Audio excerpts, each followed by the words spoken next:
the Mahabharata of Krishna-Dwaipayana Vyasa. Translated into English prose from the original Sanskrit text by Pratap Chandra Roy C.I.E. This free ebook has been downloaded from holybooks.com. Bhishma Parva. Section 51, Bhishma Parva continued. Sanjaya said, beholding the mighty and terrible array called Krauncha formed by Pandu's son of immeasurable energy, thy son, approaching the preceptor and Kripa and Salya O sire, and Somadatta's son and Vikarna, and Aswathaman also, and all his brothers too, headed by Dusasana O Bharata, and other immeasurable heroes assembled there for battle, said these timely words gladdening them all. Armed with various kinds of weapons, ye all are conversant with the meaning of the scriptures. Ye mighty warriors, each of you is singly capable of slaying in battle the sons of Pandu with their troops. How much more then when ye are united together? Our host therefore, which is protected by Bhishma is immeasurable, while that host of theirs which is protected by Bhima, is measurable. Let the Samsthanas, the Surasenas, the Venikas, the Kutkuras, the Richakas, the Trigatas, the Madrakas, the Yavanas, with Satrunjayas and Dusasana, and that excellent hero Vikarna, and Nanda and Upanandaka and Chitrasena, along with the Manibhadrakas, protect Bhishma with their respective troops. Then Bhishma and Drona, and thy sons O sire formed a mighty array for resisting that of the Parthas.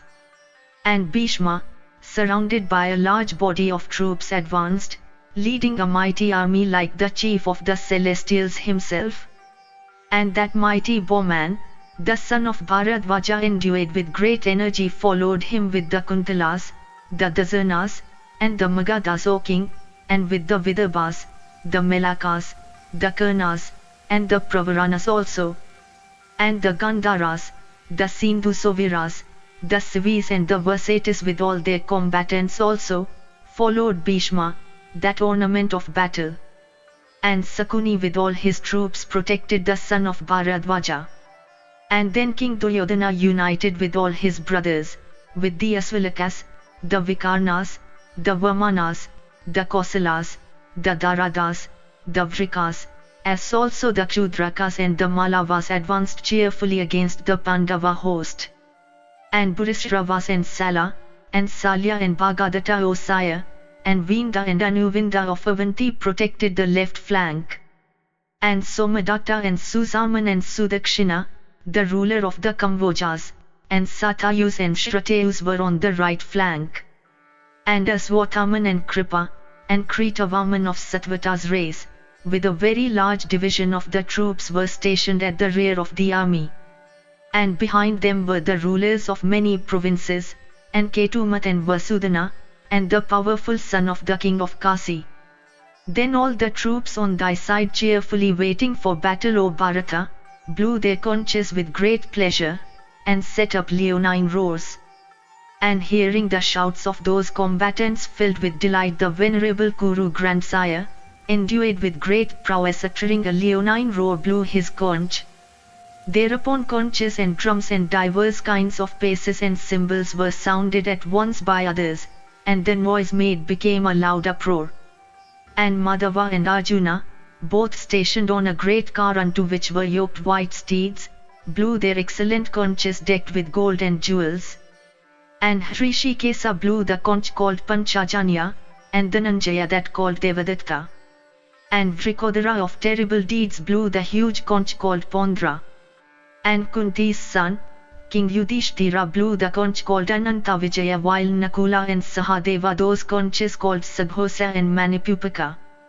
And the ruler of Kasi and Saivya, and Sikhundin the mighty warrior, and Drishtadhyumna and Virata, and the mighty warriors Satyaki, and that great bowman, the king of the Panchalas, and the 5 sons of Draupadi all blew their large conches and set up leonine roars. And that great uproar uttered there by those heroes, loudly reverberated through both the earth and the welkin. Thus O great king, the Kurus and the Pandavas, both filled with delight advanced against each other for battling again and scorching each other thus. Thus ends the 51st section in the Bhishma Vada Parva of the Bhishma Parva. Section 52, Bhishma Vada Parva continued. Dhritarashtra said, "When mine and the hostile hosts were thus formed into battle array, how did the foremost of smiters begin to strike?" Sanjaya said, "When all the divisions were thus arrayed, the combatants waited, each cased in mail, and with their beautiful standards all upraised. And beholding the Kuru host that resembled the limitless ocean, thy son Duryodhana, O king, stationed within it, said unto all the combatants on thy side, Cased in mail as ye are, begin ye the fight." The combatants then, entertaining cruel intentions and abandoning their very lives, all rushed against the Pandavas with standards upraised. The battle that took place then was fierce and made the hair to stand on end. And the cars and elephants all got mixed together. And shafts with beautiful feathers and endued with great energy and sharp points shot by car warriors fell upon elephants and horses. And when the battle began in this way, the venerable Kuru grandsire, the mighty armed Bhishma of terrible prowess, cased in mail, taking up his bow, and approaching them showered an arrowy downpour on the heroic son of Subhadra, and the mighty car warrior Arjuna, and the ruler of the Kekayas and Virata, and Drishtadhyumna of Prishatha's race, as also upon the Chedi and the Matsya warriors.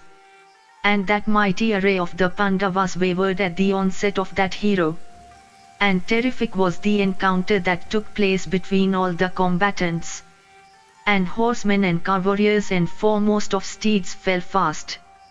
And the car divisions of the Pandavas began to fly away.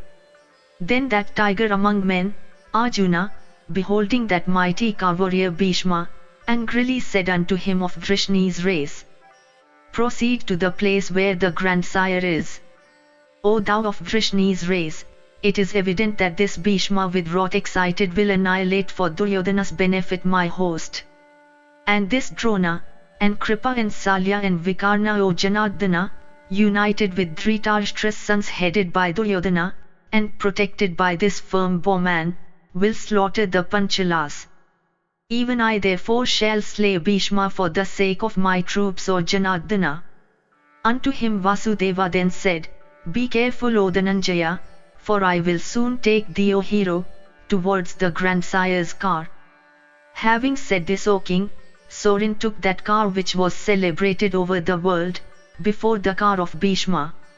With numerous banners all waving, with steeds looking handsome like a flight of white cranes, with standard upraised on which was the ape roaring fiercely, upon his large car of solar effulgence and whose rattle resembled roar of the clouds, slaughtering the Kaurava divisions and the Surasenas also, the son of Pandu, that enhancer of the joys of friends, speedily came to the encounter.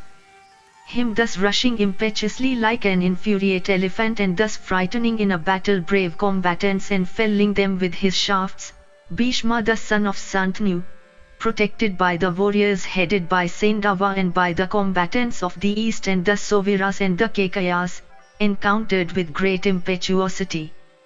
Who else save the Kuru grandsire and those car warriors, viz., Drona and Vikatna's son Karna, are capable of advancing in battle against the bearer of the bow called Gandiva. Then, O great king, Bhishma the grandsire of the Kauravas, struck Arjuna with 77 arrows, and Drona struck him with 25, and Kripa with 50, and Duryodhana with 64, and Salya with 9 arrows, and Drona's son, that tiger among men, with 60, and Vikarna with 3 arrows, and Sendava with 9 and Sakuni with 5. And Artayani, O king, pierced Pandu's son with 3 broad-headed arrows.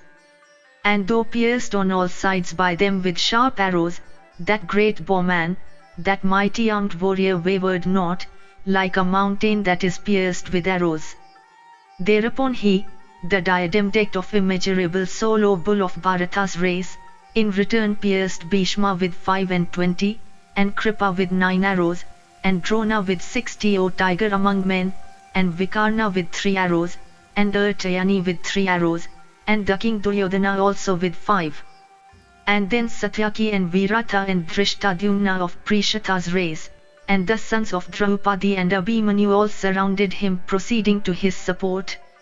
Then the prince of the Panchalas, supported by the Somakas, advanced towards the great bowman Drona, who was engaged in seeking the welfare of Ganga's son.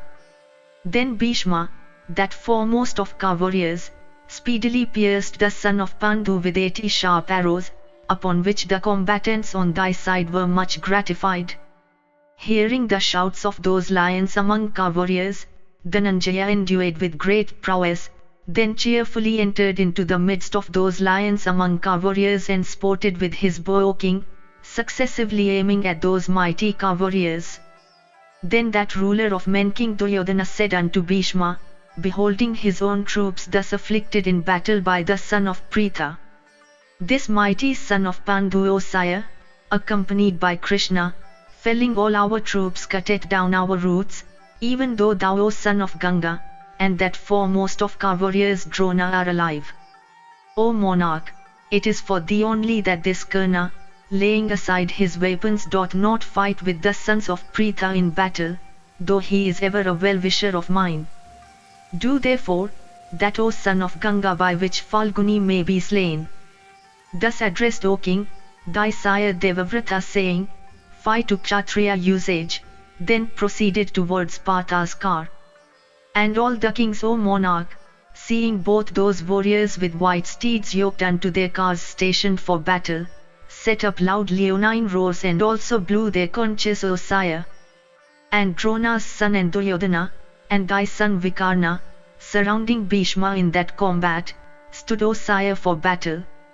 And so all the Pandavas, surrounding Dhananjaya, stood for fierce conflict.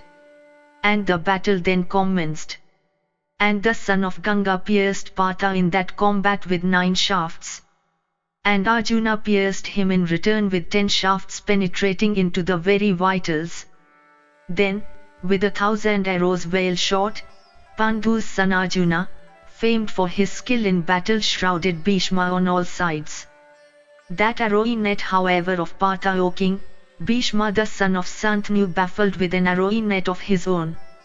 And both well pleased, and both delighting in battle, fought with each other without each gaining any advantage over the other, and each desirous of counteracting the other's feats.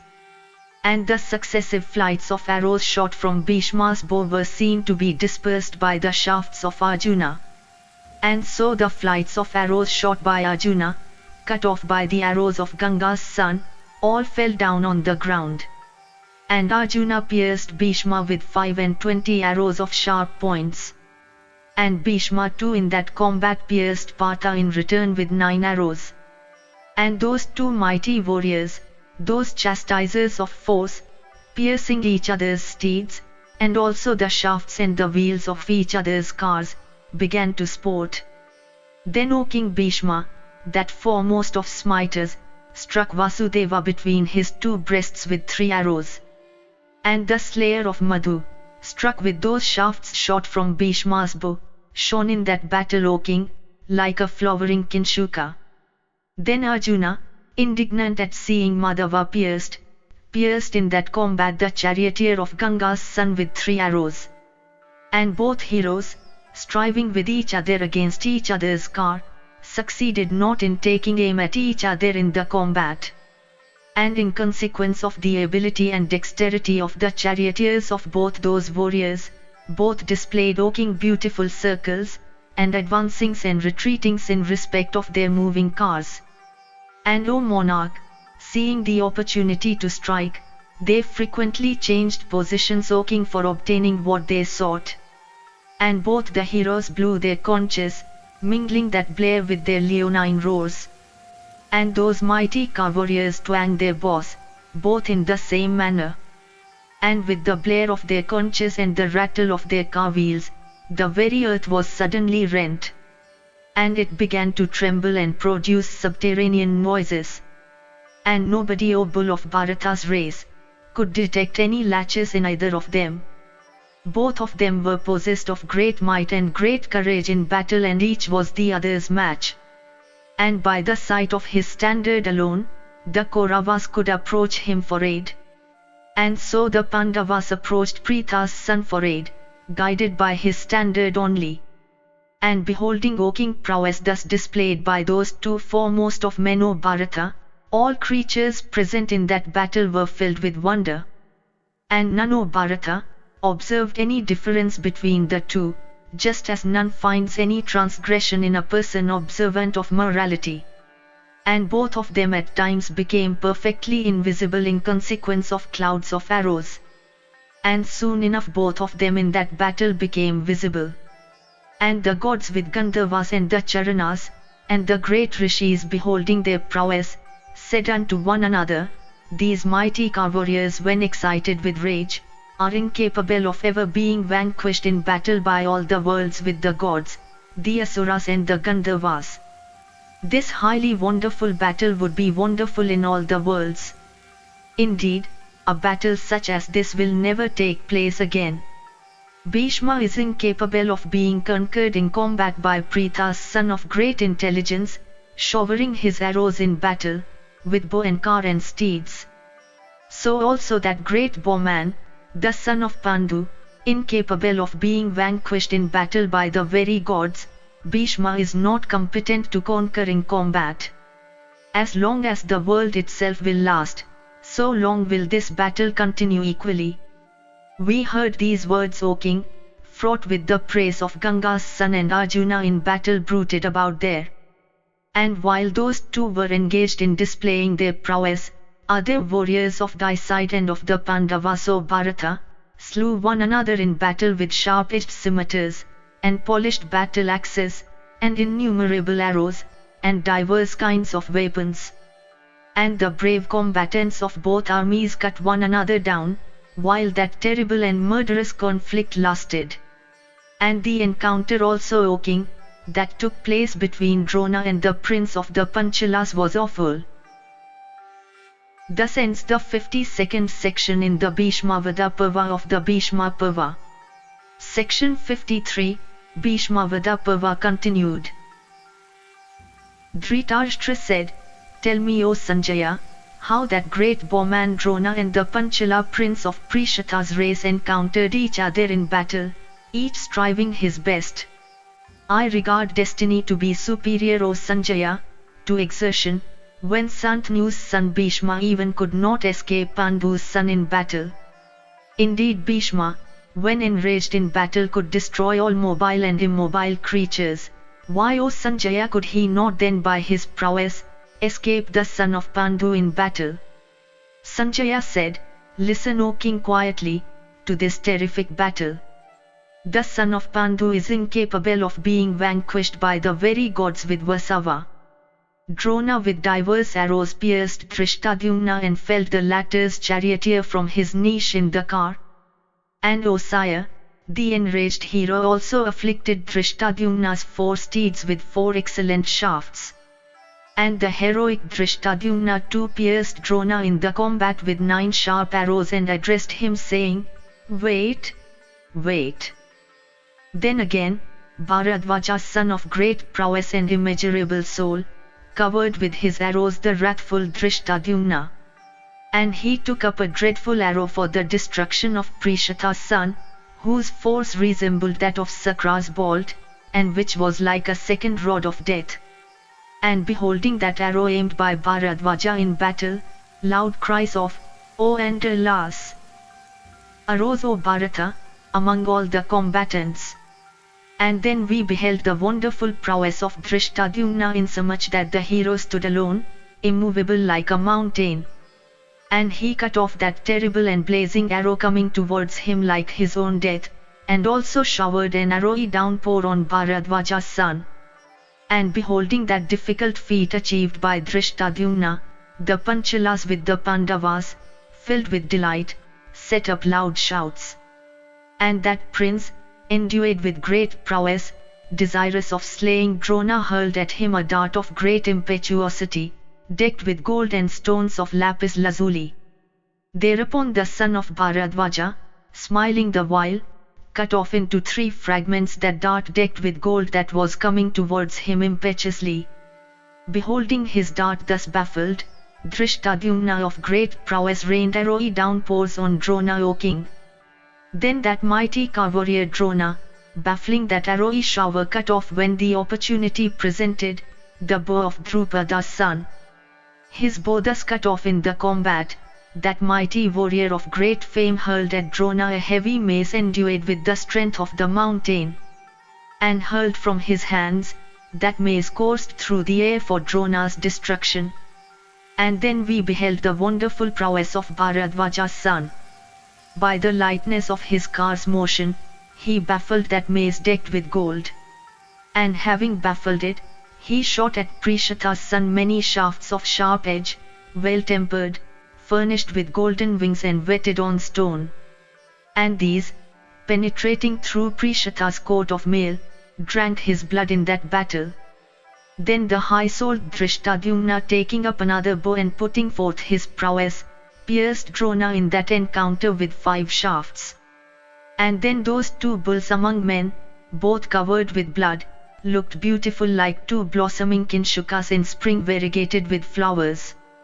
Then, O king, excited with wrath and putting forth his prowess at the head of his division, Drona once more cut off the bow of Drupada's son.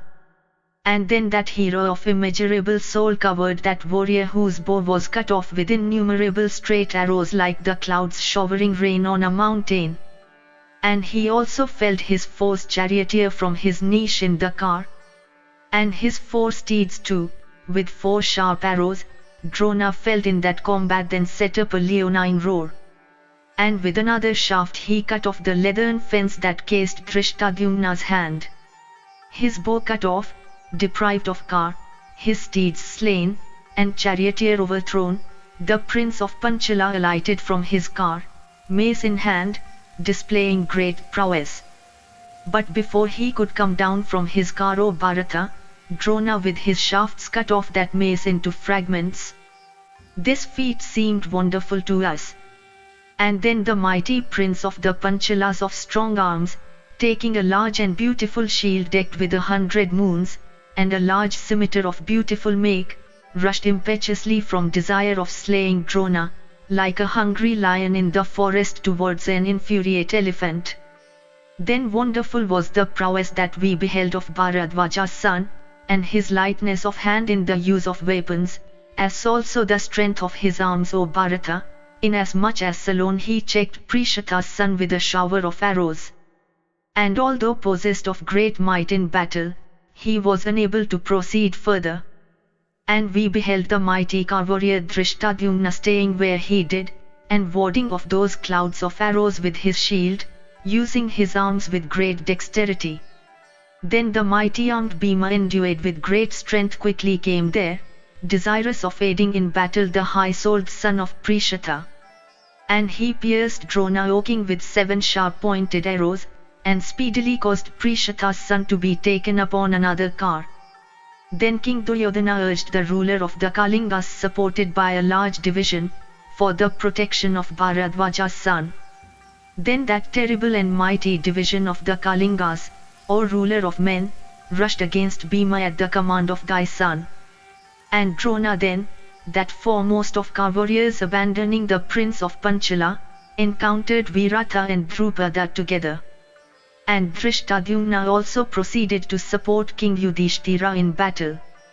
And then commenced a fierce battle, making the hair to stand on end, between the Kalingas and the high-souled Bhima, a battle that was destructive of the universe, terrific, and awful. Thus ends the 53rd section in the Bhishma Parva of the Bhishma Parva. Section 54, Bhishma Parva continued. Dhritarashtra said, "How did the ruler of the Kalingas, that commander of a large division urged by my son, and supported by his troops, fight in battle with the mighty Bhimasena of wonderful feats, that hero wandering over the field of battle with his mace like death himself, club in hand?"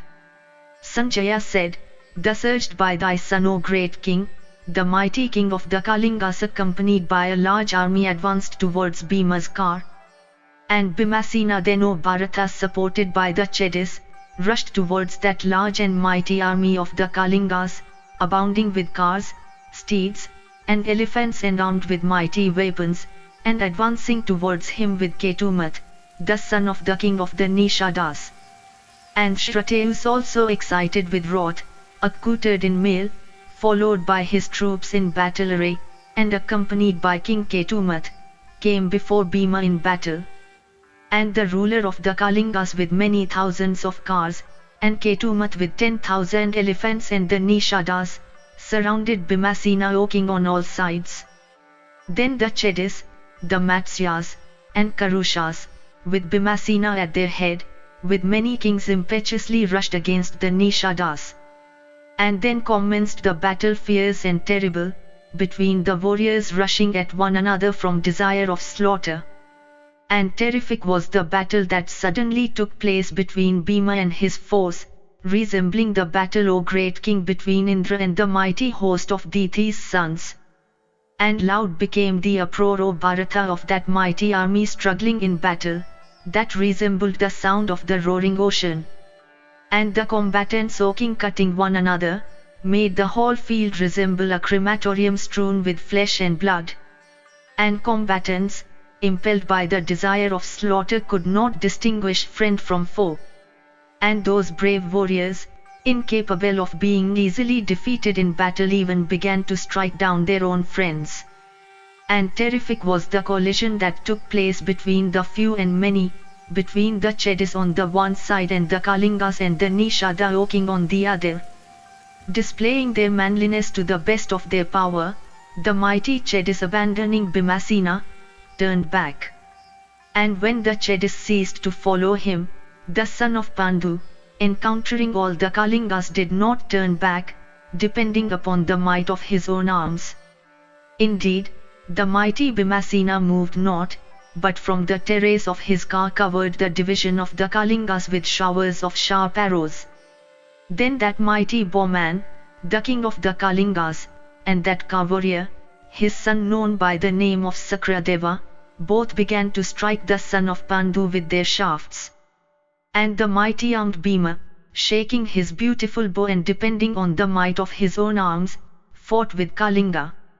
And Sakradeva, shooting in that battle innumerable arrows, slew Bhimasena's steeds with them. And beholding that chastiser of foes Bhimasena deprived of his car, Sakradeva rushed at him, shooting sharp arrows.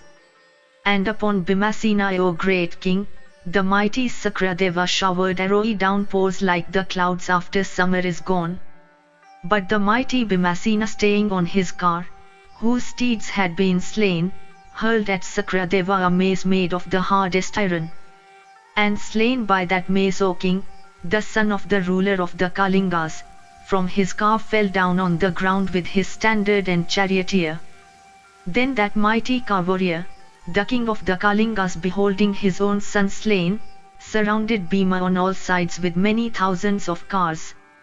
Then the mighty armed Bhima, endued with great strength, abandoning mace, took up a scimitar, desirous of achieving a fierce feat. And that bull among men also took up, O king, crescents made of gold. And the ruler of the Kalingas, also excited with wrath and rubbing his bowstring, and taking up a terrible arrow deadly as poison of the snake, shot it at Bhimasena, desirous as that monarch was of slaying the Pandava. That sharp arrow thus shot and coursing impetuously, Bhimasena, O king, cut in twain with his huge sword. And filled with delight he set up a loud shout, terrifying the troops. And the ruler of the Kalingas, excited with rage in that combat with Bhimasena, quickly hurled at him 14 bearded darts whetted on stone. The mighty armed son of Pandu, however, with that best of scimitars, fearlessly cut into fragments in a trice, O king, those darts while coursing through the welkin, and before they could reach him. And having in that battle thus cut off those 14 darts, Bhima, that bull among men, beholding Bhanumat, rushed at him. Bhanumat then covered Bhima with a shower of arrows, and set up a loud shout, making the welkin resound with it.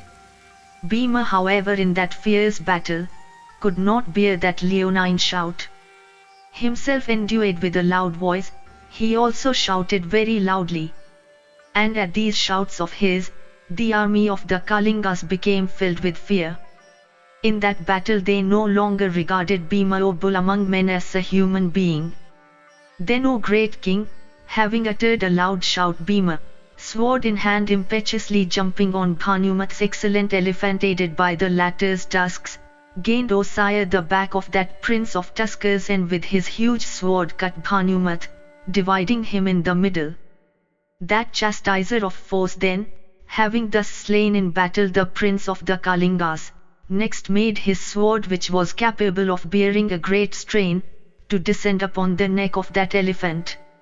His head cut off, that prince of elephants fell down with a loud roar, like a crested mountain whose base is eaten away by the impetuous surges of the sea.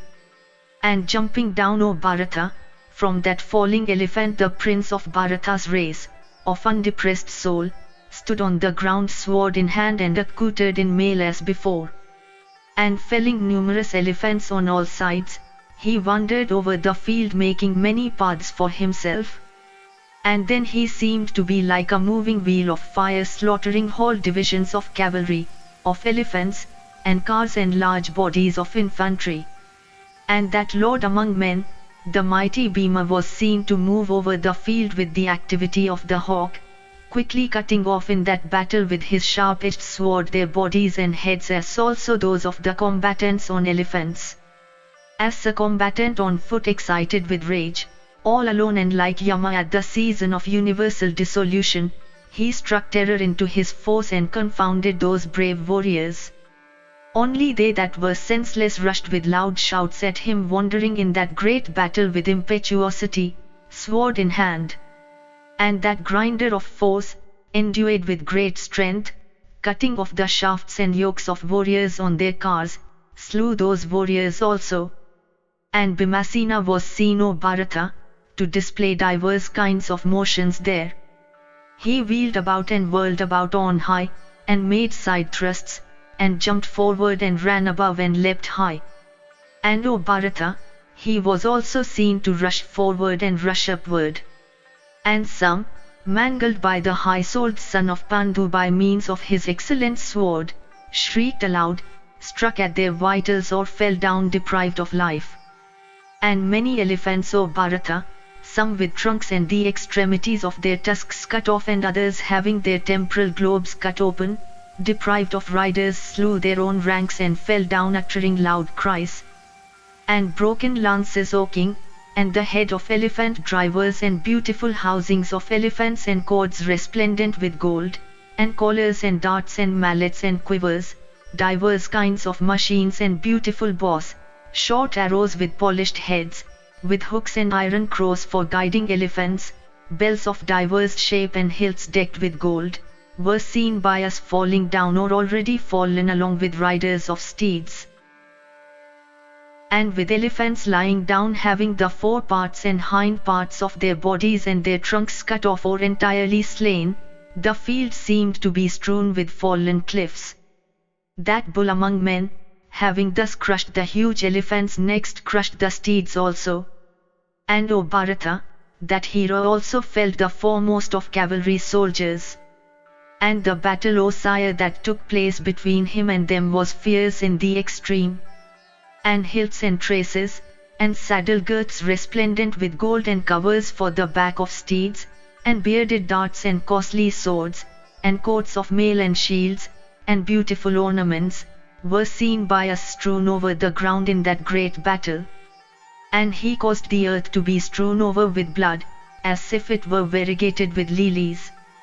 And the mighty son of Pandhu, jumping high and dragging some warriors down with his sword, felled them along with their standards. Frequently jumping up or rushing on all sides, that hero, endued with great activity, wandering along many routes, caused the combatants to be amazed. And some he slew by his legs, and dragging down others, he pressed them down under the earth. And others he cut off with his sword, and others he frightened with his roars. And others he threw down on the ground by the force of his thighs as he ran. And others, beholding him, fled away in terror. It was thus that that vast force of the Kalingas, endued with great activity, surrounding the terrible Bhimasena in battle, rushed at him. Then, O bull of Bharata's race, beholding Shratayush at the head of Kalinga troops, Bhimasena rushed at him. And seeing him advancing, the ruler of the Kalingas, of immeasurable soul, pierced Bhimasena between his breasts with 9 arrows. Struck with those shafts shot by the ruler of the Kalingas, like an elephant pierced with the hook, Bhimasena blazed up with wrath like fire fed with fuel. Then Asoka, that best of charioteers, bringing a car decked with gold, caused Bhima to mount on it. And thereupon that slayer of foes, the son of Kunti, speedily mounted on that car. And then he rushed at the ruler of the Kalingas, saying, "Wait, wait." And then the mighty Shratayush, excited with wrath, shot at Bhima many sharp arrows, displaying his lightness of hand. And that mighty warrior, Bhima, forcibly struck with those 9 sharp arrows shot by Kalinga from his excellent bow, yielded to great wrath, oaking like a snake struck with a rod. Then that foremost of mighty men, Bhima, the son of Pritha, excited with rage and drawing his bow with great strength, slew the ruler of the Kalingas with 7 shafts made wholly of iron. And with 2 shafts he slew the 2 mighty protectors of the car wheels of Kalinga. And he also dispatched Satyadeva and Satya to the abode of Yama. Of immeasurable soul, Bhima also with many sharp arrows and long shafts, caused Ketumat to repair unto Yama's abode. Then the Kshatriyas of the Kalinga country, excited with rage and supported by many thousands of combatants, encountered the wrathful Bhimasena in battle. And armed with darts and maces and scimitars and lances and swords and battle axes, the Kalingas, O king, by hundreds upon hundreds surrounded Bhimasena. Baffling that risen shower of arrows, that mighty warrior then took up his mace and jumped down from his car with great speed. And Bhima then dispatched 700 heroes to Yama's abode. And that grinder of force dispatched, in addition, 2,000 Kalingas to the region of death. And that feat seemed highly wonderful. And it was thus that the heroic Bhima of terrible prowess repeatedly felled in battle large bands of the Kalingas.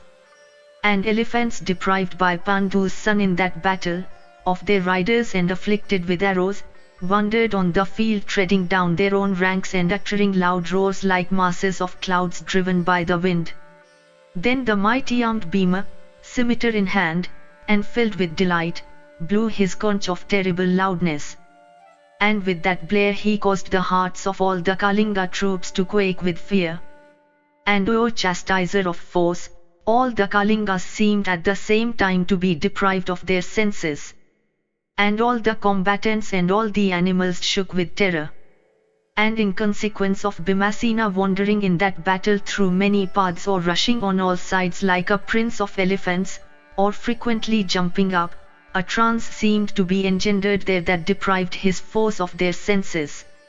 And the whole Kalinga army shook with terror of Bhimasena, like a large lake agitated by an alligator. And struck with panic in consequence of Bhima of wonderful achievements, all the Kalinga combatants fled away in all directions. When however they were rallied again, the commander of the Pandava army, Dhrishtadyumna o Bharata, ordered his own troops, saying, "Fight!" Hearing the words of their commander, many leaders of the Pandava army, headed by Sikhundin, approached Bhima supported by many car divisions accomplished in smiting.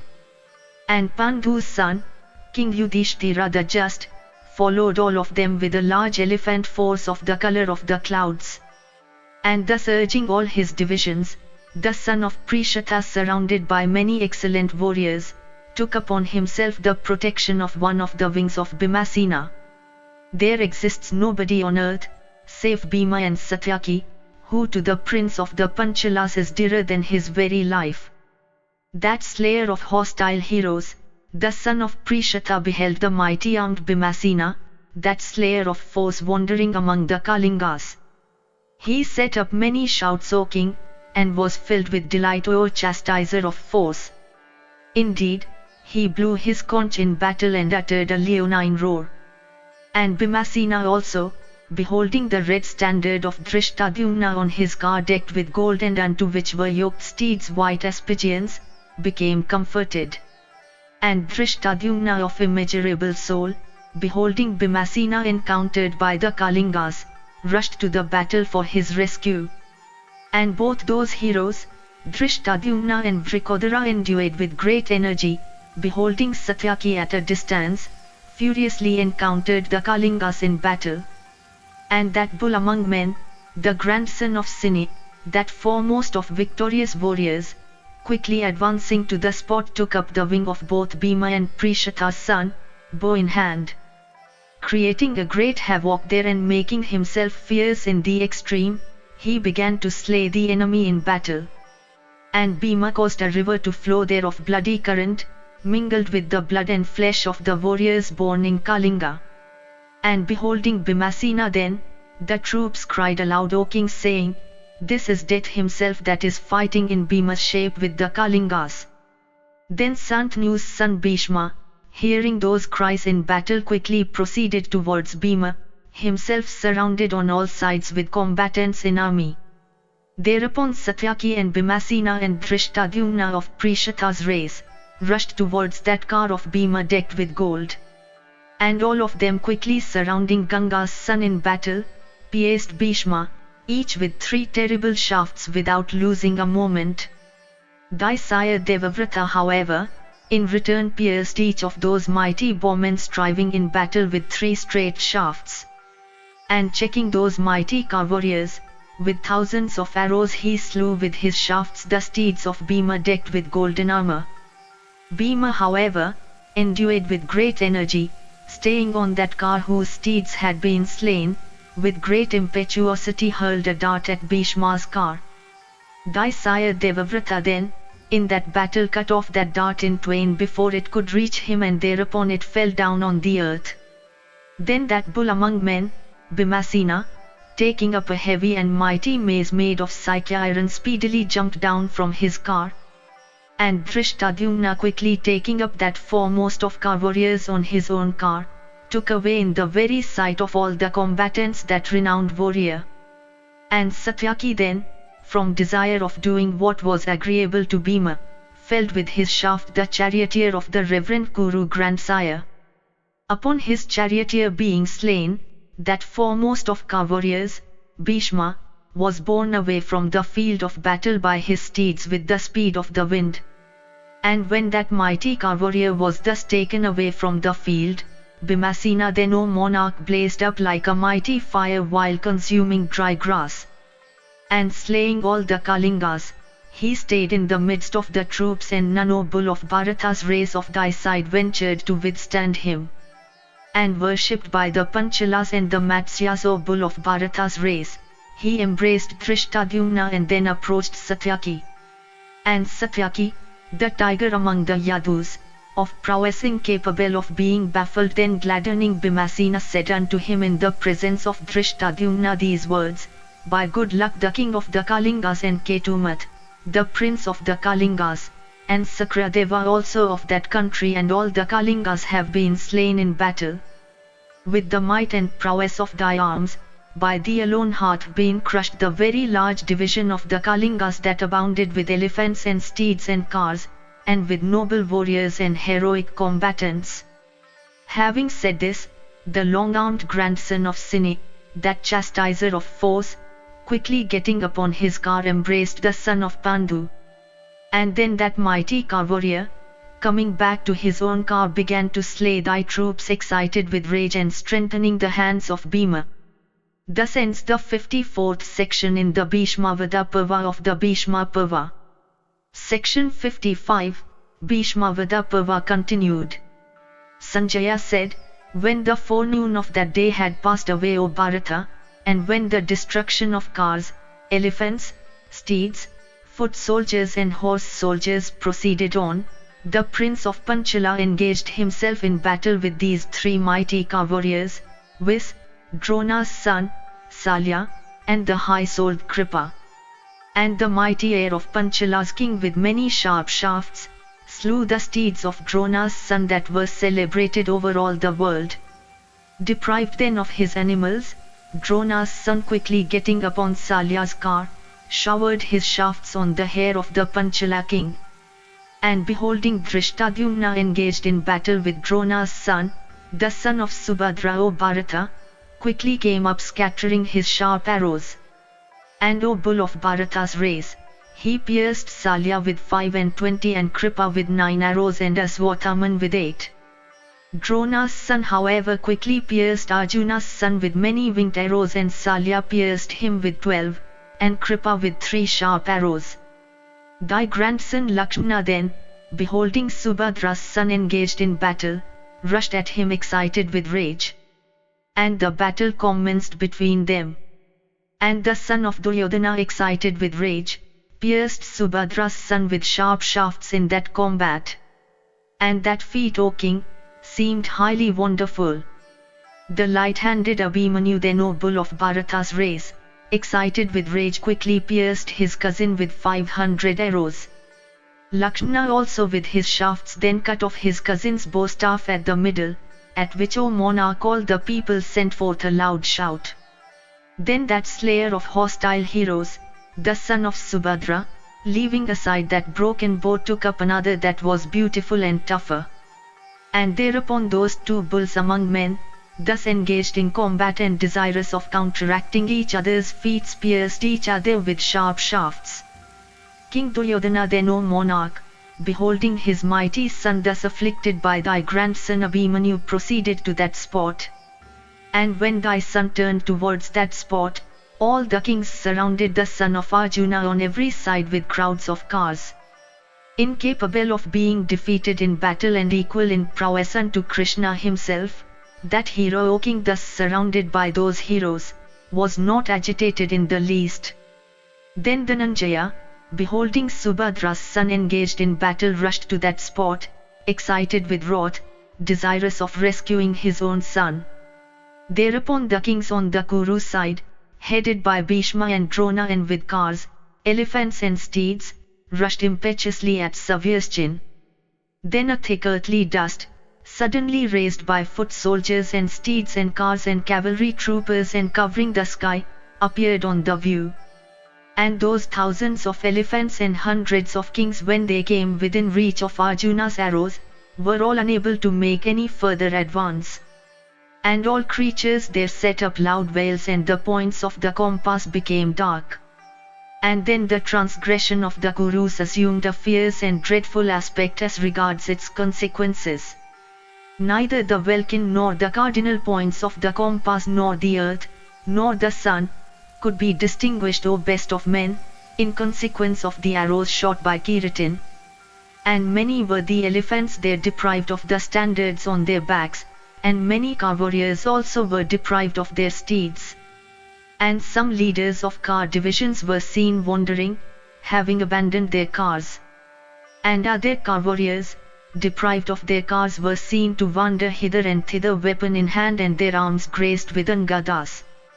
And riders of steeds abandoning their steeds, and of elephants abandoning their elephants, from fear of Arjuna, O king, fled away in all directions. And kings were seen felled or falling from cars and elephants and steeds in consequence of Arjuna's shafts. And Arjuna, assuming a fierce countenance, cut off with his terrible shafts the upraised arms of warriors, mace in grasp, and arms bearing swords, O king, or darts, or quivers, or shafts, or bows, or hooks, or standards, all over the field. And spiked maces broken in fragments, and mallets, O sire, and bearded darts, and short arrows, and swords also, in that battle, and sharp-edged battle axes, and lances, O Bharata, and shields broken into pieces, and coats of mail also, O king, and standards, and weapons of all kinds thrown away, and umbrellas furnished with golden staves, and iron hooks also, O Bharata, and goads and whips, and traces also, O sire, were seen strewn over the field of battle in heaps.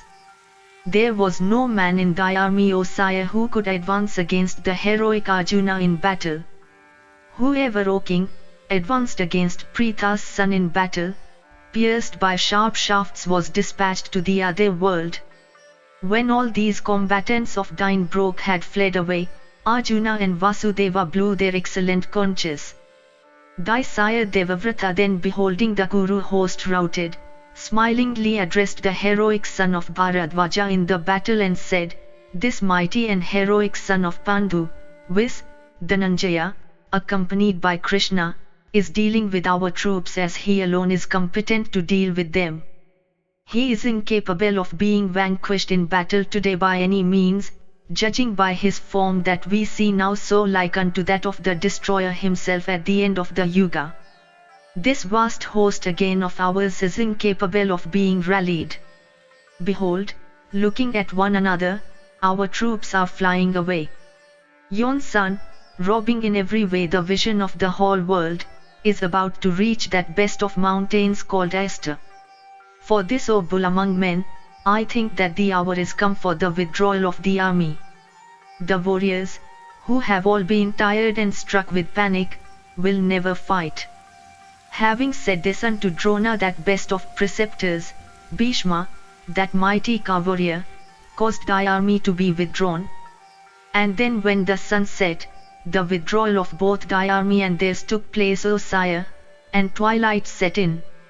Thus ends the 55th section in the Bhishma Vada Parva of the Bhishma Parva. Section 56, Bhishma Vada Parva continued.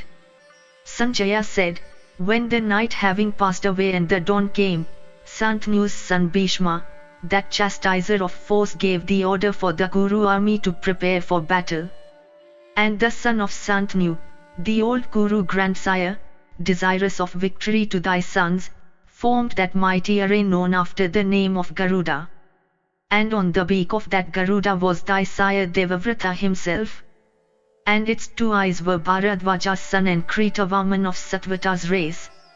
And those renowned warriors, Aswathaman and Kripa, supported by the Trigatas, the Matsyas, the Kekayas, and the Varthajanas, were in its head. And Burishravas and Sala, and Salya and Bhagadata, O sire, and the Madrakas, the Sindhu Soviras, and they that were called the Panchanodas, together with Jayadratha, were placed on its neck. And on its back was King Duryodhana with all his followers. And Vinda and Anuvinda of Avanti, and the Kambojas with the Sakas, and the Surasenas, O sire, formed its tail, O great king. And the Magadhas and the Kalingas with all the tribes of the Desarakas, accoutred in mail, formed the right wing of that array. And the Karushas, the Vikunjas, the Mundas, and the Kaundivrishas, with Dhritadvala, were stationed on the left wing. Then that chastiser of foes Savyaschin, beholding the host disposed in battle array, aided by Drishtadhyumna, disposed his troops in counter array. And in opposition to that array of thine, the son of Pandu formed fierce array after the form of the half-moon. And stationed on the right horn Bhimasena shone, surrounded by kings of diverse countries abundantly armed with various weapons. Next to him were those mighty warriors Virata and Drupada, and next to them was Nila armed with envenomed weapons. And next to Nila was the mighty warrior Drishtaketu, surrounded by the Chedis, the Kasis, the Karushas, and the Pauravas. And Drishtadhyumna, and Sikhundin, with the Panchalas and the Prabhadrakas, and supported by other troops, were stationed in the middle of Bharata for battle. And thither also was King Yudhishthira the Just, surrounded by his elephant division. And next to him were Satyaki, O king, and the 5 sons of Draupadi. And immediately next to them was Eravan. And next to him were Bhimasena's son Ghatotkacha and those mighty warriors, the Kekayas. And next, on the left horn of that array was that best of men, viz., he who had for his protector Janardana, that protector of the whole universe. It was thus that the Pandavas formed their mighty counter-array for the destruction of thy sons and of those who had sided with them. Then commenced the battle between thy troops and those of the foe, striking one another, and in which cars and elephants mingled in the clash of combat. Large numbers of elephants and crowds of cars were seen everywhere, O king, to rush towards one another for purposes of slaughter. and the rattle of innumerable cars rushing to join the fray, or engaged separately, became a loud uproar, mingling with the beat of drums. And the shouts of the heroic combatants belonging to thy army and theirs, O Bharata, slaying one another in that fierce encounter, reached the very heavens. Thus ends the 56th section in the Bhishma Vada Parva of the Bhishma Parva. Section 57, Bhishma Vada Parva continued. Sanjaya said, after the ranks of thy army and theirs had been disposed in battle array, that mighty car warrior Dhananjaya, felling in that conflict leaders of car divisions with his arrows, caused a great carnage, O Bharata, among the car ranks. The Dhartashtra's, thus slaughtered in battle by Pritha's son, like the destroyer himself at the end of the Yuga, still fought perseveringly with the Pandavas. Desirous of winning blazing glory and bent upon making death the only ground for a cessation of the fight, with minds undirected to anything else, they broke the Pandava ranks in many places and were also themselves broken. Then both the Pandava and the Kaurava troops broke, changed positions, and fled away. Nothing could be distinguished. An earthly dust arose shrouding the very sun. And nobody there could distinguish either the cardinal or the subsidiary directions.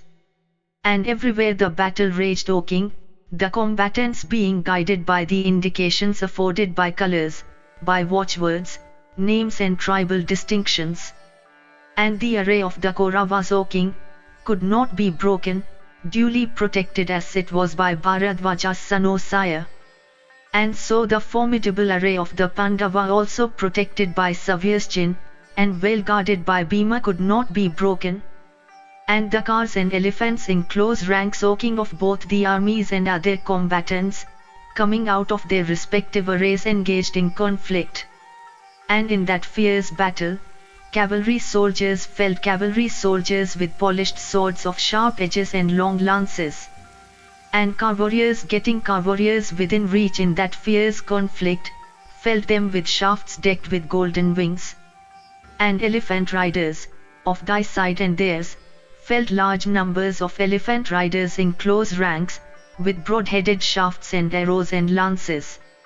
And large bodies of infantry, inspired with wrath towards one another, cheerfully felled combatants of their own class with short arrows and battle axes.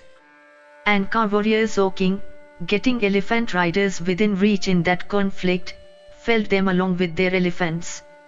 And elephant riders similarly felled car warriors. And O bull of Bharata's race, the cavalry soldier with his lance felled the car warrior in that conflict, and the car warrior also felled the cavalry soldier. And in both the armies the foot soldier felled the car warrior in the combat, and the car warrior felled the foot soldiers with sharp weapons.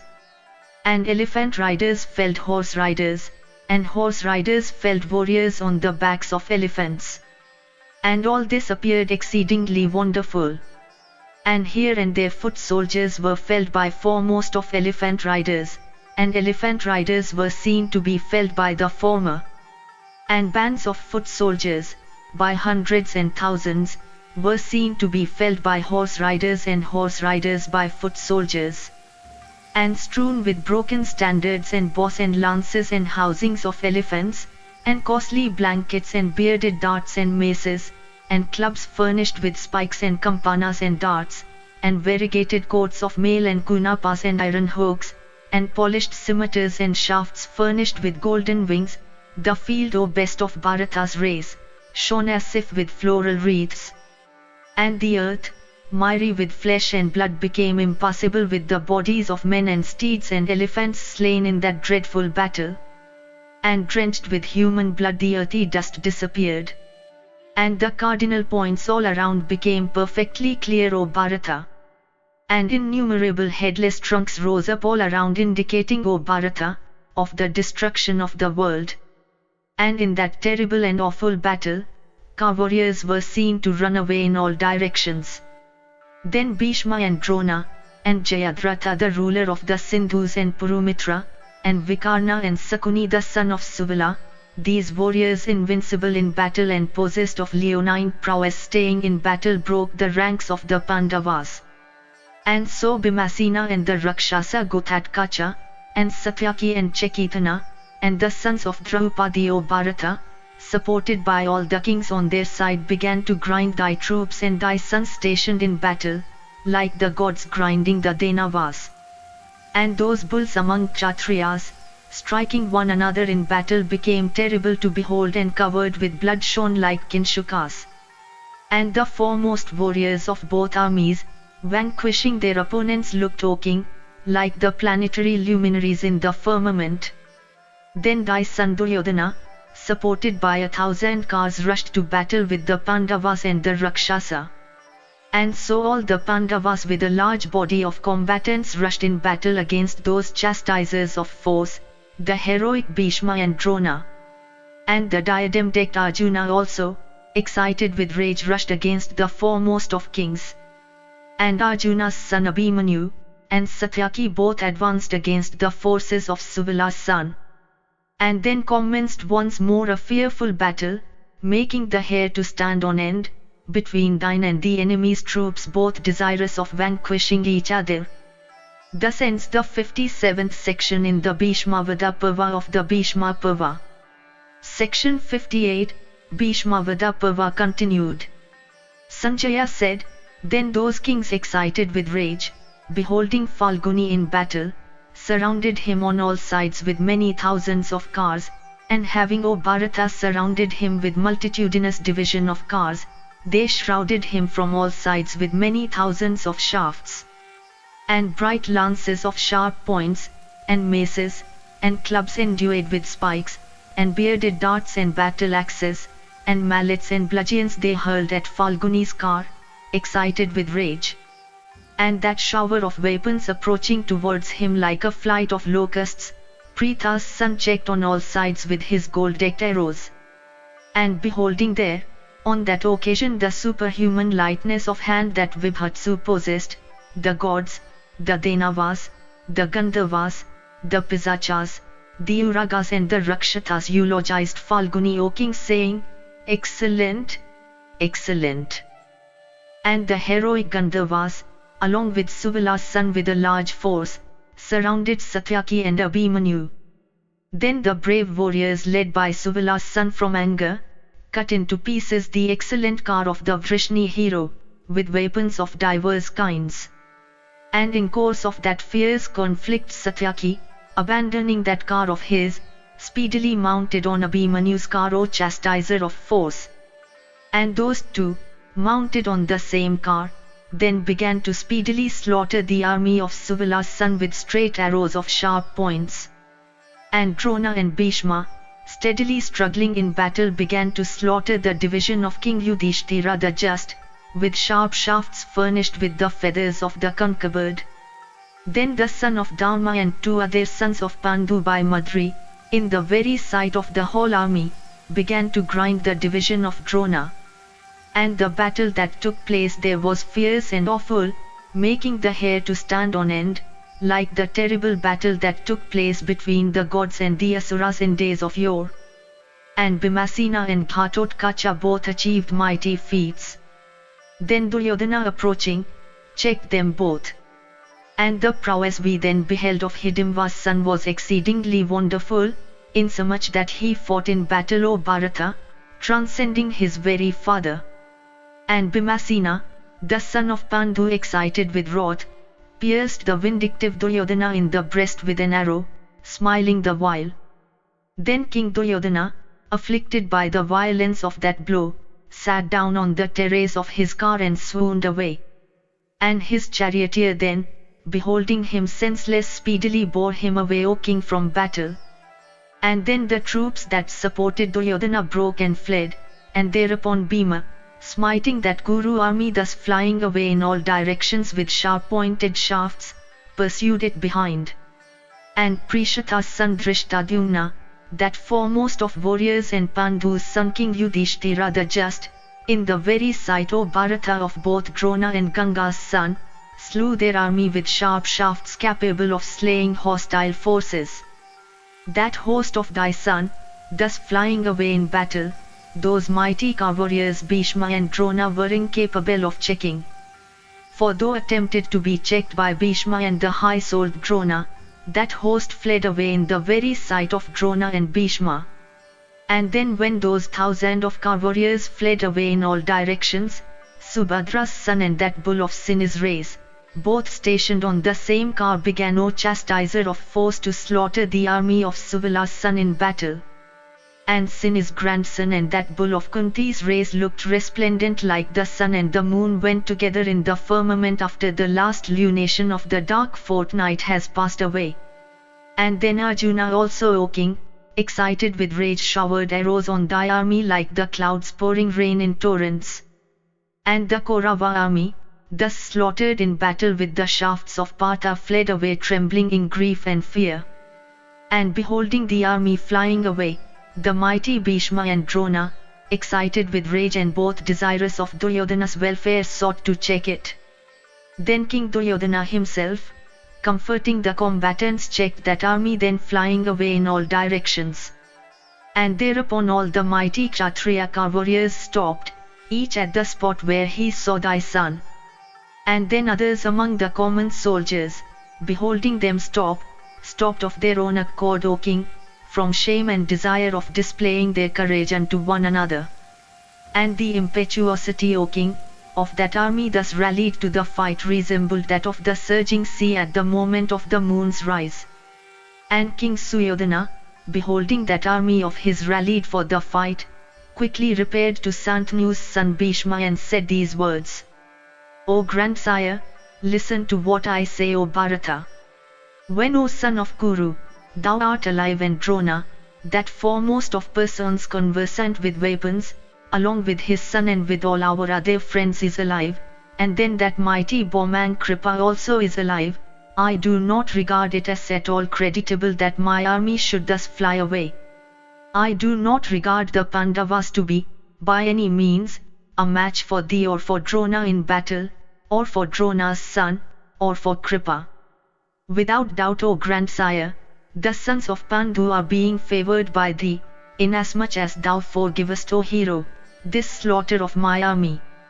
Thou shouldst have told me, O king, before this battle took place, that thou wouldst not fight with the Pandavas. Hearing such words from thee, as also from the preceptor, O Bharata, I would then have with Karna, reflected upon what course I should pursue. If I do not deserve to be abandoned by you two in battle, then, O bulls among men, do ye fight according to the measure of your prowess. Hearing these words, Bhishma, laughing repeatedly and turning up his eyes in wrath, said to thy son, Many a time, O king, have I said unto thee words worthy of thy acceptance and fraught with thy good. The Pandavas are incapable of being vanquished in battle by the very gods, with Vasava amongst them. That, however, which my aged self is capable of doing, I will do to the extent of my power, O best of kings, in this battle. Witness it now with thy kinsmen. Today, in the very sight of all, alone I shall check the sons of Pandu at the head of their troops and with all their kinsfolk. Thus addressed by Bhishma, thy son, O king, filled with delight, caused conches to be blown and drums to be beat. And the Pandavas also, O king, hearing that loud uproar, blew their conches and caused their drums and cymbals to be played upon. Thus ends the 58th section in the Bhishma Vada Parva of the Bhishma Parva. Section 59, Bhishma Vada Parva continued. Dhritarashtra said, after that dreadful vow had been made in battle by Bhishma, enraged by the words of my son, what, O Sanjaya, did Bhishma do unto the sons of Pandu? Or what did the Panchalas do unto the grandsire? Tell it all unto me, O Sanjaya. Sanjaya said, after the forenoon of that day, O Bharata had passed away, and the sun in his westward course had passed a portion of his path, and after the high-souled Pandavas had won the victory, thy sire Devavrata, conversant with the distinction of all codes of morality, rushed, carried by the fleetest steeds, towards the army of the Pandavas, protected by a large force and by all thy sons. Then, O Bharata, in consequence of thy sinful policy, commenced a dreadful battle, making the hair to stand on end, between ourselves and the Pandavas. And the twang of bows, the flapping of bowstrings against the leathern fences casing the hands of the bowman, mingling together made a loud uproar resembling that of splitting hills. Stay! Here I stand. Know this one. Turn back. Stand. I wait for thee. Strike. These were the words heard everywhere. And the sound of falling coats of mail made of gold, of crowns and diadems and of standards resembled the sound of falling stones on a stony ground. And heads and arms decked with ornaments, falling by hundreds and thousands upon the ground moved in convulsions. And some brave combatants, with heads severed from their trunks, continued to stand weapons in grasp or armed with drawn bow. And a dreadful river of blood began to flow there, of impetuous current, miry with flesh and blood and with the bodies of dead elephants for its subaqueous rocks. Flowing from the bodies of steeds, men and elephants, and delightful to vultures and jackals, it ran towards the ocean represented by the next world. A battle such as that, O king, which then took place between thy sons, O Bharata, and the Pandavas was never seen or heard before. And in consequence of the bodies of combatants slain in that conflict, cars could not make their way. And the field of battle, in consequence of the bodies of slain elephants, seemed to be strewn over with blue crests of hills. And the field of battle, strewn with variegated coats of mail and turbans, O sire, looked beautiful like the firmament in autumn. And some combatants were seen who, though severely wounded, yet rushed cheerfully and proudly upon the foe in battle. And many, fallen on the field of battle, cried aloud saying, O father, O brother, O friend, O kinsman, O companion, O maternal uncle, do not abandon me. And others cried aloud, saying, Come. Come thou here. Why art thou frightened? Where dost thou go? I stand in battle, do not be afraid. And in that combat Bhishma, the son of Santanu, with bow incessantly drawn to a circle, shot shafts of blazing points resembling snakes of virulent poison. And shooting a continuous line of arrows in all directions, that hero of rigid voice smote the Pandava warriors, naming each beforehand O Bharata. And displaying his extreme lightness of hands, and dancing as it were along the track of his car, he seemed, O king, to be present everywhere like a circle of fire. And in consequence of the lightness of his movements, the Pandavas in that battle along with the Srinjayas, beheld that hero, though really alone, as multiplied 1,000-fold. And every one they regarded Bhishma as having multiplied himself by illusion. Having seen him now on the east, the next moment they saw him on the west. And so having seen him on the north, the next moment they saw him on the south. And the son of Ganga was thus seen fighting in that battle. And there was no one amongst the Pandavas capable of even looking at him. What they all saw were only the innumerable shafts shot from his bow. And heroic warriors, beholding him achieve such feats in battle, and thus slaughtering their ranks, uttered many lamentations. And kings in thousands came in contact with thy sire, thus coursing over the field in a superhuman way, and fell upon that fire represented by the enraged Bhishma like flights of senseless insects upon a blazing fire for their own destruction. Not a single shaft of that light-handed warrior was futile, falling upon the bodies of men, elephants, and steeds, in consequence of the numbers opposed to him. With a single straight shaft shot in that battle, he dispatched a single elephant like a hill riven by the thunderbolt. 2 or 3 elephant riders at a time, cased in mail and standing together, thy sire pierced with one shaft of sharp point. Whoever approached Bhishma, that tiger among men in battle, seen for a moment was next beheld to fall down on the ground. And that vast host of King Yudhishthira the just, thus slaughtered by Bhishma of incomparable prowess, gave way in 1,000 directions. And afflicted with that arrowy shower, the vast army began to tremble in the very presence of Vasudeva and the high-souled Partha. And although the heroic leaders of the Pandava army made great efforts, yet they could not check the flight of even the great warriors of their side afflicted with the shafts of Bhishma. The prowess, in consequence of which that vast army was routed, was equal to that of the chief of the gods himself. And that army was so completely routed, O great king, that no two persons could be seen together. And cars and elephants and steeds were pierced all over, and standards and shafts of cars were strewn over the field. And the army of the sons of Pandu uttered cries of, "Oh and alas!" and became deprived of senses. And the sire struck the son and the son struck the sire, and friend challenged the dearest of friends to battle as if under the influence of fate.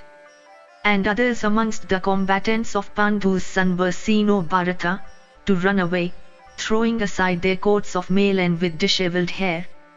And the army of the sons of Pandu, indulging in loud wails, including the very leaders of their best of warriors, was seen to be as confounded as a very herd of kine. The delight of the Yadavas, then beholding that army thus routed, said unto Partha, stopping that best of cars which he guided, these words, "The hour is now come, O Partha, which was desired by thee. Strike Bhishma, O tiger among men, else thou wilt lose the senses." O hero, formerly in the conclave of kings, thou hadst said, "I will slay all the warriors of Dhritarashtra's sons, headed by Bhishma and Drona, all in fact who will fight with me in battle." O son of Kunti, O chastiser of foes, make those words of thine true. Behold, O Vibhatsu, this army of thine is being routed on all sides. Behold, the kings in Yudhishthira's host are all flying away seeing Bhishma in battle, who look it like the destroyer himself with wide open mouth. Afflicted with fear, they are making themselves scarce like the weaker animals at sight of the lion. Thus addressed, Dhananjaya replied unto Vasudeva saying, "Plunging through this sea of the hostile host, urge on the steeds to where Bhishma is. I will throw down that invincible warrior, the reverend Kuru grandsire." Then Madhava urged those steeds of silvery hue to where, O king, the car of Bhishma was, that car which, like the very sun, was incapable of being gazed at. And beholding the mighty armed Partha thus rushing to an encounter with Bhishma, the mighty army of Yudhishthira rallied for battle. Then Bhishma, that foremost of warriors amongst the Kurus, repeatedly roaring like a lion, quickly covered Dhananjaya's car with an arrowy shower. In a moment that car of his, with standard and charioteer, became invisible, shrouded with that arrowy downpour. Vasudeva, however, endued with great might, fearlessly and summoning all his patience, began to guide those steeds mangled by Bhishma's shafts. Then Partha, taking up his celestial bow whose twang resembled the roar of the clouds, caused Bhishma's bow to drop down, cutting it off with his keen shafts. The Kuru warrior, thy sire, seeing his bow cut off, took up another and stringed it within the twinkling of the eye. And he stretched that bow whose twang resembled the roar of the clouds with his two hands.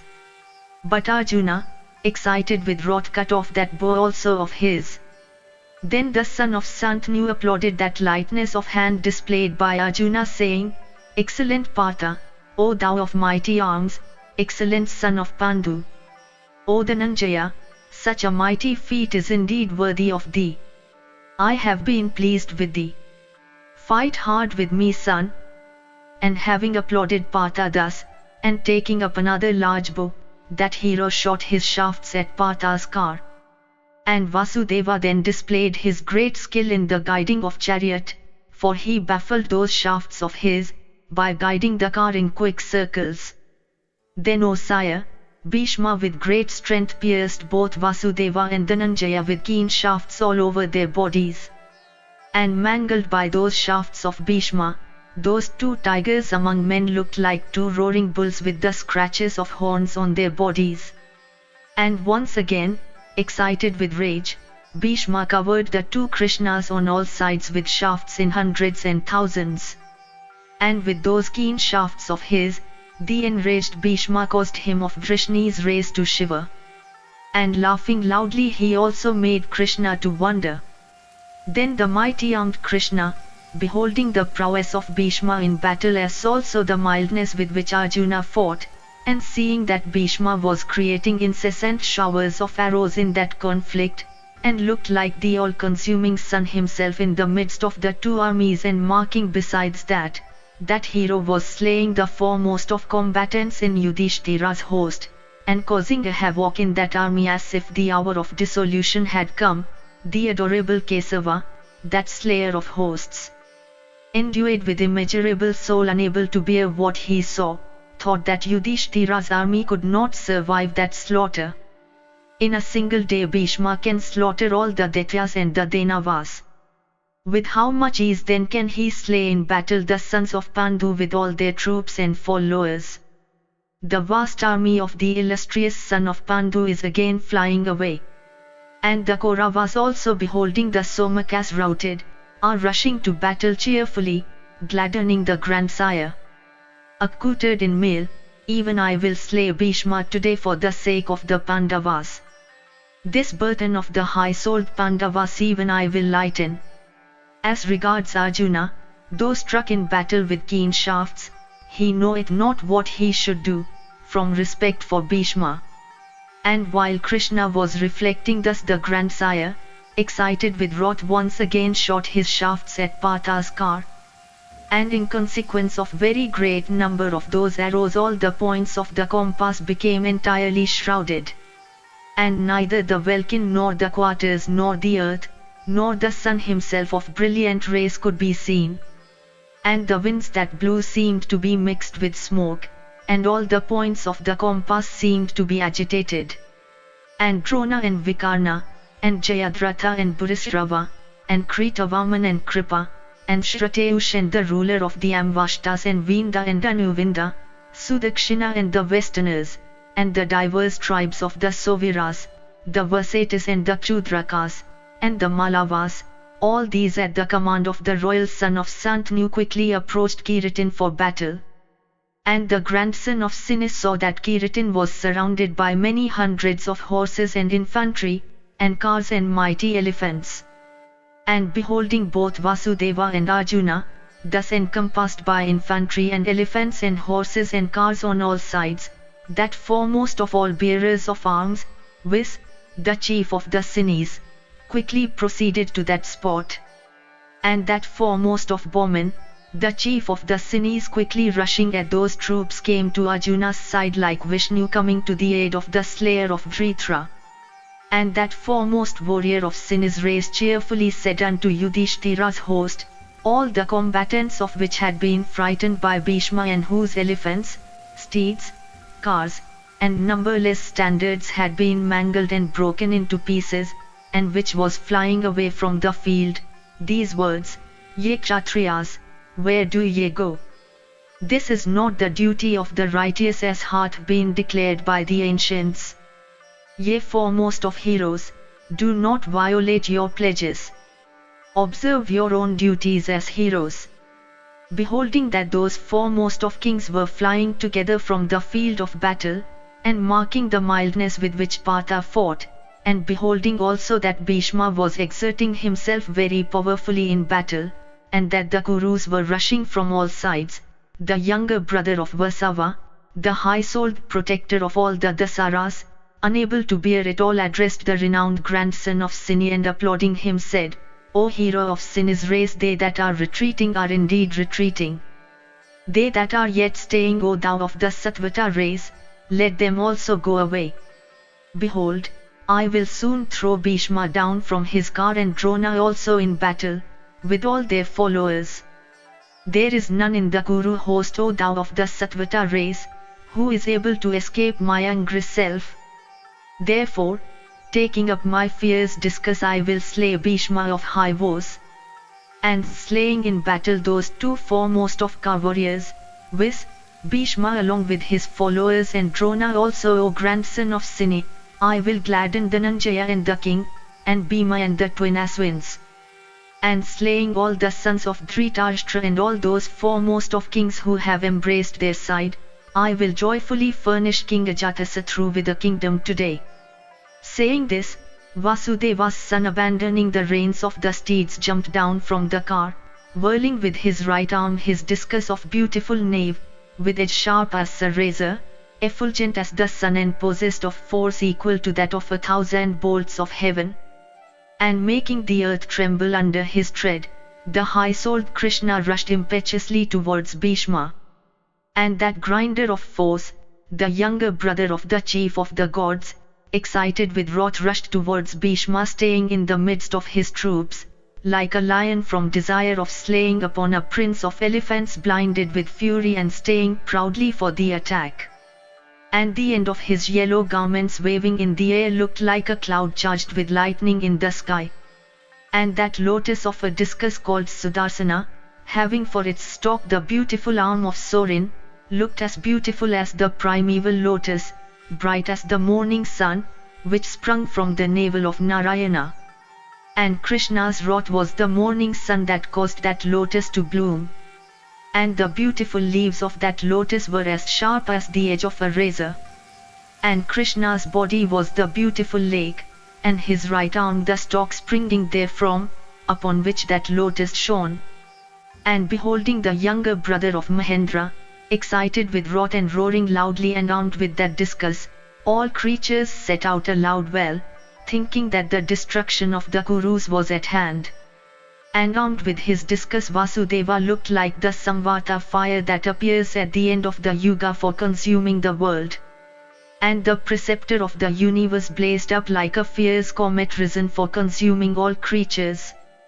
And beholding that foremost of bipeds, that divine personage advancing armed with the discus, Santanu's son stationed on his car, bow and arrow in hand, fearlessly said, "Come, come, O Lord of the gods, O thou that hast the universe for thy abode.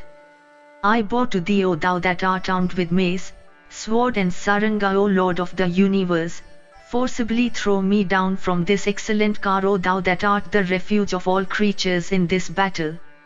Slain here by thee, O Krishna, great will be my good fortune both in this world and the next. Great is the respect thou payest me, O Lord of the Vrishnis and the Andakas. My dignity will be celebrated in the three worlds." Hearing these words of Santanu's son, Krishna, rushing impetuously towards him, said, "Thou art the root of this great slaughter on earth. Thou wilt behold Duryodhana slain today. A wise minister who treadeth in the path of righteousness should restrain a king that is addicted to the evil of gambling. That wretch again of his race who transgresseth duty should be abandoned, as one whose intelligence hath been misdirected by destiny." The royal Bhishma, hearing these words, replied unto the chief of the Yadus, saying, "Destiny is all-powerful." The Yadus, for their benefit, had abandoned Kansa. I said this to the king Dhritarashtra, but he minded it not. The listener that hath no benefit to receive becometh for his own misery, of perverted understanding through the influence of destiny. Meanwhile, jumping down from his car, Partha himself of massive and long arms, quickly ran on foot after that chief of Yadu's race possessed of massive and long arms, and seized him by his two hands. That first of all gods devoted in self, Krishna, was excited with rage. And therefore, though thus seized, Vishnu forcibly dragged Jishnu after him, like a tempest bearing away a single tree. The high-souled Partha, however, seizing them with great force his legs as he was proceeding at a quick pace towards Bhishma, succeeded, O king, in stopping him with difficulty at the 10th step. And when Krishna stopped, decked as he was with a beautiful garland of gold, Arjuna cheerfully bowed down to him and said, "Quell this wrath of thine. Thou art the refuge of the Pandavas, O Kesava. I swear, O Kesava, by my sons and uterine brothers, that I will not withdraw from the acts to which I have pledged myself, O younger brother of Indra. At thy command I will certainly annihilate the Kurus." Hearing that promise and oath of his, Janardana became gratified. And ever engaged as he was in doing what was agreeable to Arjuna, that best of the Kurus, he once more, discus on arm, mounted on his car. And that slayer of foes once more took up those reins that he had abandoned, and taking up his conch called Panchajana, Sorin filled all the points of the compass and the welkin with its blare. And thereupon beholding Krishna decked with necklace and angada and earrings, with curved eyelashes smeared with dust, and with teeth of perfect whiteness, once more taking up his conch the Kuru hero uttered a loud cry.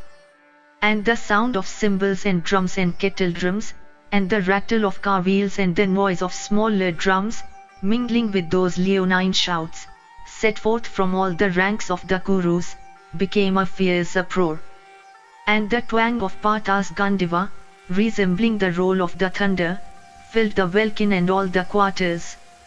And shot from the bow of Pandu's son, bright and blazing shafts proceeded in all directions. Then the Kuru king, with a large force and with Bhishma and Burisravas also, arrow in hand and resembling a comet risen for consuming a constellation, rushed against him.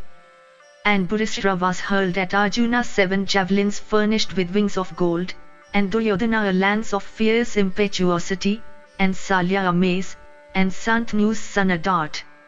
Thereupon Arjuna, baffling with 7 shafts the 7 javelins fleet as arrows, shot by Burisravas, cut off with another keen-edged shaft the lance hurled from Duryodhana's arm.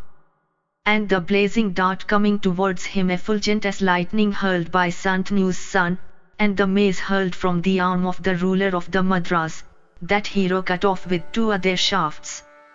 Then drawing with his 2 hands and with great force his beautiful bow Gandiva of immeasurable energy, he invoked with proper mantras the highly wonderful and terrible Mahendra weapon and caused it to appear in the welkin. And with that mighty weapon producing profuse showers of arrows endued with the effulgence of the blazing fire, that high-souled and mighty bowman, decked with diadem and garland of gold, checked the entire Kaurava host. And those shafts from Partha's bow, cutting off the arms, bows, standard tops and cars, penetrated into the bodies of the kings and of the huge elephants and steeds of the foe. And filling the cardinal and the subsidiary directions with those sharp and terrible shafts of his, Pritha's son decked with diadem and garland of gold, agitated the hearts of his foes by means of the twang of Gandiva. And in that awful passage at arms, the blare of conches and beat of drums and the deep rattle of cars were all silenced by the twang of Gandiva. And ascertaining that twang to be of Gandiva, King Virata and other heroes among men and the brave Drupada, the king of the Panchalas, all proceeded to that spot with undepressed hearts. And all thy combatants stood struck with fear, each at the spot where he heard that twang of Gandiva. And none amongst them ventured to proceed to that place whence that sound was heard. And in that awful slaughter of kings, heroic combatants were slain and car warriors with those that guided their cars. And elephants with resplendent housings of gold and gorgeous standards on their backs, afflicted with broad-headed shafts falling upon them, suddenly fell down deprived of life and their bodies mangled by keratin. And forcibly struck by Partha with his winged arrows of great impetuosity and broad-headed shafts of keen edge and points, the standards of innumerable kings stationed at the heads of their yantras and indrajalas were cut off. And bands of infantry and car warriors, in that battle and steeds and elephants, fell fast on the field, their limbs paralyzed or themselves speedily deprived of life, affected by Dhananjaya with those shafts. And O king, many were the warriors who in that terrible conflict had their coats of mail and bodies cut through by that mighty weapon called after the name of Indra. And with those terrible and sharp shafts of his, Keratin caused an awful river to run on the field of battle, having for its waters the blood flowing from the mangled bodies of the combatants and having for its froth their fat. And its current was broad and ran fiercely. And the bodies of elephants and steeds dispatched to the other world formed its banks. And its mire consisted of the entrails, the marrow, and the flesh of human beings, and prodigious Rakshasas formed the tall trees standing on its banks. And the crowns of human heads in profusion, covered with hair, formed its floating maze, and heaps of human bodies forming its sandbanks, caused the current to flow in 1,000 directions.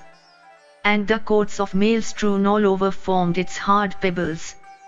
And its banks were infested by large numbers of jackals and wolves and cranes and vultures and crowds of Rakshasas, and packs of hyenas.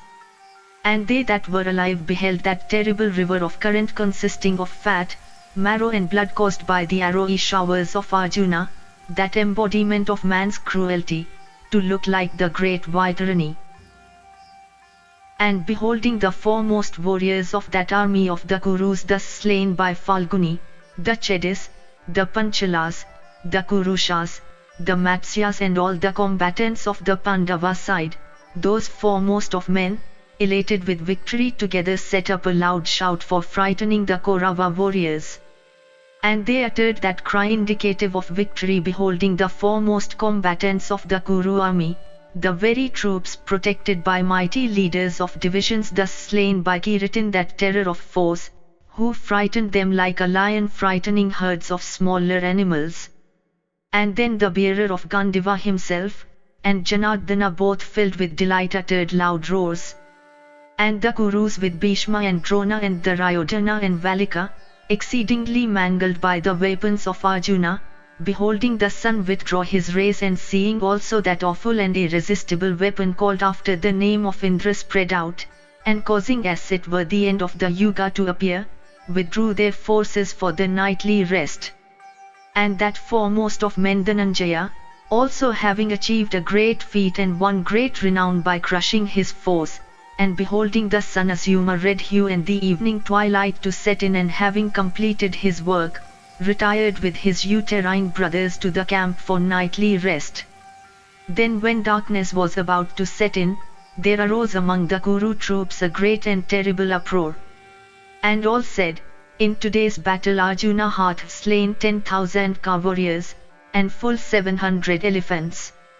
And all the westerners, and the diverse tribes of the Soviras, and the Kshudrakas and the Malavas have all been slain.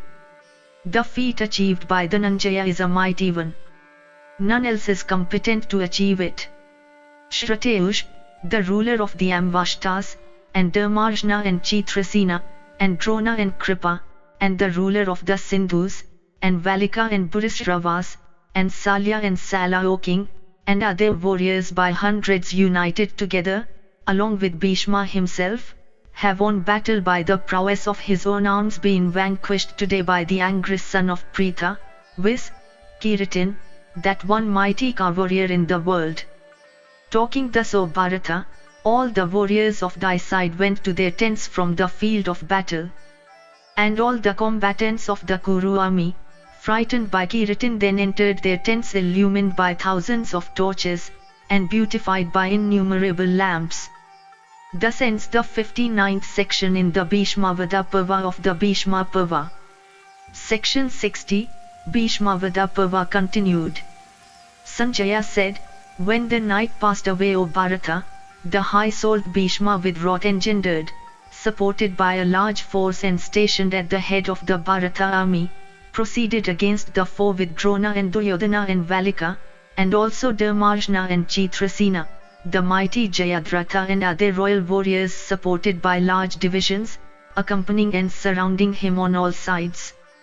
And surrounded by those great and mighty warriors endued with great prowess and energy, O king, he shone no best of monarchs in the midst of those foremost of royal warriors, like the chief of the celestials in the midst of the gods. And the magnificent standards on the backs of the elephants stationed in front of those ranks, of diverse colors viz., red, yellow, black and brown waving in the air, looked exceedingly beautiful. And that army with the royal son of Santanu and other mighty warriors and with elephants and steeds, looked resplendent like a mass of clouds charged with lightning, or like the firmament in the season of rains with gathering clouds. And then the fierce army of the Kurus, bent on battle and protected by Santanu's son, rushed impetuously towards Arjuna like the fierce current of the ocean-going Ganga. Pervaded by diverse kinds of forces possessed of great strength, and having in its wings elephants, steeds, infantry, and cars in profusion, that array of the high-souled Arjuna, having the Prince of Apes on his banner, was beheld from a distance to resemble a mighty mass of clouds. That high-souled hero, that bull among men upon his car furnished with tall standard, and unto which were yoked white steeds, at the head of his own division and surrounded by a mighty force proceeded against the whole hostile army. And all the Kauravas with thy sons, beholding that ape-bannered warrior with his excellent standard and handsome car shaft wrapped in costly cover and accompanied by that bull of Yadu's race, his charioteer in battle, were filled with dismay. And thy army beheld that best of a race, which was protected by that mighty car warrior of the world, viz., Kiritin with weapons appraised, and having at each of its corners 4,000 elephants. Like the array which was formed on the day before by that best of Kurus King Yudhishthira the Just, and like of which had never been seen or heard before by human beings, was this one of today that the Pandavas formed. Then on the field of battle, thousands of drums were loudly beaten and there arose from all the divisions the loud blare of conches and the notes of trumpets and many leonine shouts. Then innumerable bows of loud twang, stretched by heroic warriors with shaft fixed on the bowstrings, and the blare of conches silenced that uproar of drums and cymbals. And the entire welkin, filled with that blare of conches, was diffused with an earthly dust that made it wonderful to behold. And with that dust the sky looked as if a vast canopy were spread overhead. And beholding that canopy, the brave warriors all rushed impetuously to battle. And car warriors, struck by car warriors, were overthrown with charioteers, steeds, cars and standards. And elephants, struck by elephants, fell down, and foot soldiers struck by foot soldiers also. And rushing horsemen, struck down by rushing horsemen with lances and swords, fell down with frightful countenances. And all this seemed exceedingly wonderful.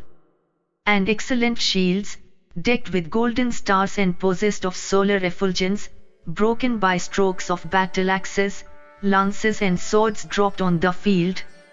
And many car warriors mangled and bruised by the tusks and the strong trunks of elephants, fell down with their charioteers.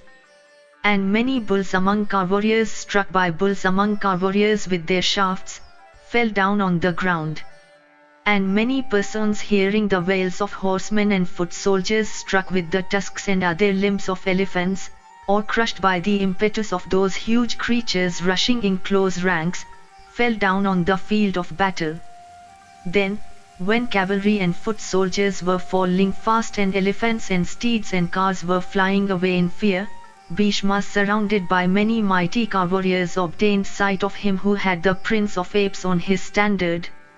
And the Palmyra-bannered warrior, viz., the son of Santanu, having 5 Palmyras on his standard, then rushed against the diadem-decked Arjuna, whose car, in consequence of the fleetness of the excellent steeds attached to it, was endued with wonderful energy and which blazed like the very lightning in consequence of the energy of his mighty weapons. And so, against that son of Indra, who was like unto Indra himself, rushed many other warriors, headed by Drona and Kripa, and Salya and Vivinseti, and Duryodhana and also Somadatta's son, O king. Then the heroic Abhimanyu, the son of Arjuna, conversant with all weapons and cased in a handsome and golden coat of mail, rushing out of the ranks quickly proceeded against all those warriors. And that son of Krishna, of feats incapable of being borne, baffling the mighty weapons of all those warriors of great strength, looked resplendent, like the adorable Agni himself on the sacrificial altar of blazing flames invoked with high mantras. Then Bhishma, of mighty energy, creating in that battle a very river whose waters were the blood of foes, and quickly avoiding Subhadra's son, encountered that mighty car warrior Partha himself. Then Arjuna, decked with diadem and garlands, with his Gandiva of wonderful mien and twang loud as the roar of the thunder shooting showers of arrows, baffled that shower of mighty weapons shot by Bhishma. And that high-souled warrior having the Prince of Apes on his banner, of feats incapable of being borne, then poured in return upon Bhishma, that best of all wielders of bows, a shower of sharp-edged arrows and polished shafts of broad heads. And so thy troops also beheld that shower of mighty weapons shot by him who had the Prince of Apes on his banner, opposed and dispersed by Bhishma, like the maker of day dispelling the gloom of night. And the Kurus and the Srinjayas, and all the people there beheld that single combat between those two foremost of men, viz., Bhishma and Dhananjaya, proceeding thus steadily and thus distinguished by the terrible twang of the bows of both. Thus ends the 68th section in the Bhishma Vada Parva of the Bhishma Parva.